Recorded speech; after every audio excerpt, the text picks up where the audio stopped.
Оказывается, папу с 6 лет отдали в медресе. Папа рассказывал об этом. Он учился в медресе. Я думаю, что это, наверное, Зунджерлы медресе. Но он там не доучился, но читал хорошо по-арабски, писал и знал много молитв. Уже через несколько лет, когда немцы заняли Крым и открыли мечети и церкви в Ялте, однажды мама сказала: дети, сегодня наш папа будет читать эзан, молитву вечернюю. Давайте все, а мы жили напротив мечети. Давайте откроем дверь балкона, у нас был балкон на 2-м этаже, и будем слушать. Я тогда впервые услышала эти непонятные арабские слова.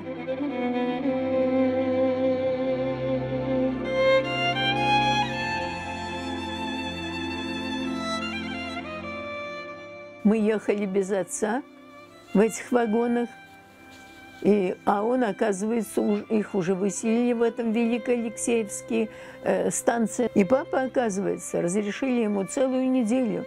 Он каждый день с утра сидел на станции Великоалексеевская со своего колхоза, где-то он приходил, и ждал, когда появится другой поезд с татарами. И когда появлялся какой-то татарский поезд, папа говорил, подходил и кричал: «Ялтинский здесь есть?» И вот, наконец, он наткнулся, он нашел нас. И когда он в следующий раз 7 дней, говорит, папа ходил к этой станции.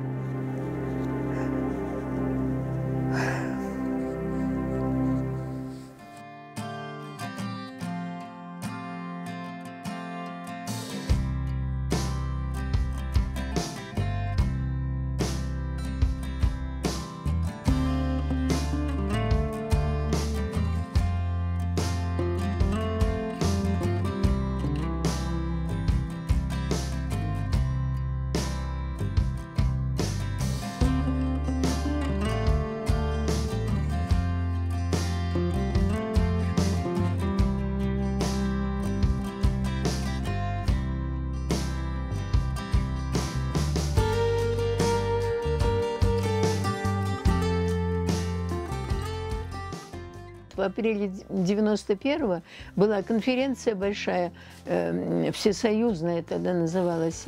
И я тогда выступила с первым докладом про состояние и перспективы развития крымстарского языка.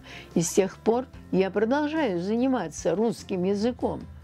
Но в основном в последние годы занимаюсь проблемами крымско-татарского языка. У меня почти к 300 приближается количество публикаций, из них более 100 на крымско-татарскую тему. Это в основном социальная лингвистика преимущественно. Такие проблемы, как языковая компетенция крымских татар, языковая ситуация в Крыму.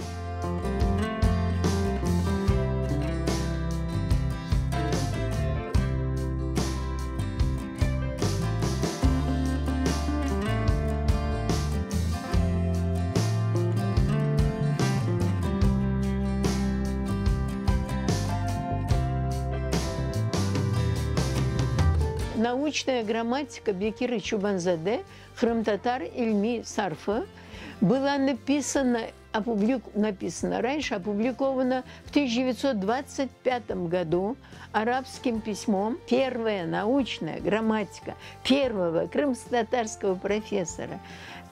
И не всем филологам доступна. И я сделала этот проект, транслитерацию с арабского на кириллицу и перевод с этого старого языка на современный крымско-татарский. Это выполнил мой компаньон по проекту Нариман Сейт-Яяев.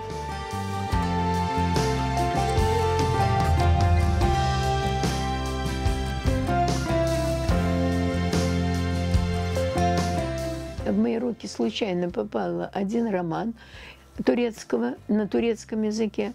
Я о Руси спокойно его прочитала. Я за его строчками видела все это, потому что он родился и вырос в Гурзуфе, а Гурзуф и Ялта рядом. И я когда прочла, я, во-первых, плакала, читая, Я же все это помню. Это очень было волнительное чтение.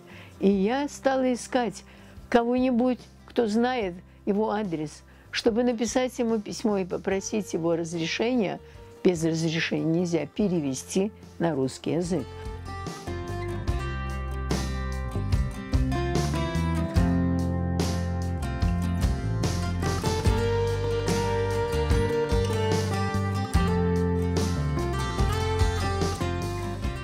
Он написал так. Сначала я по-турецки скажу, потом переведу. Her gece yatağıma gitkende ikimizin kitabımızın kapağını okşuyorum. Каждую ночь, уходя в спальню, я глажу нашу книгу, глажу обложку, нашу с тобой книгу. Понимаете, какая это для меня ценная оценка.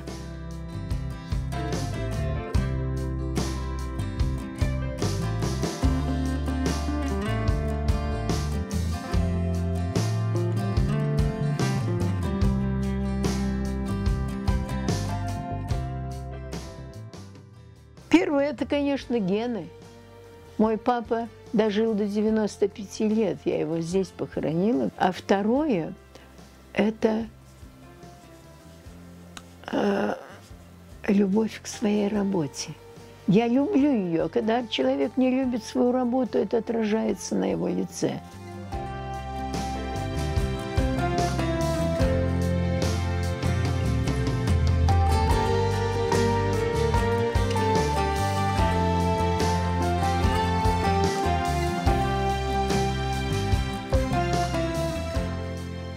Все вернулось на круги своя, хоть казалось, навечно изгоняли, но жизнь быстротечна.